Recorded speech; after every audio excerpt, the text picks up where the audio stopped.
Difficile de circuler sur certaines rocades, comme ici près de Perpignan, des routes inondées et fermées à cause des intempéries.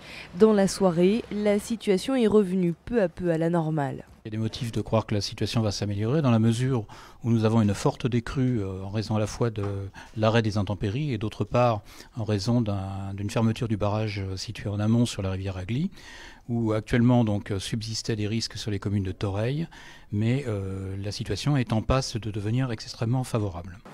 L'inversion du sens du vent sur le littoral a permis aussi à la rivière Agly de mieux s'écouler vers la Méditerranée.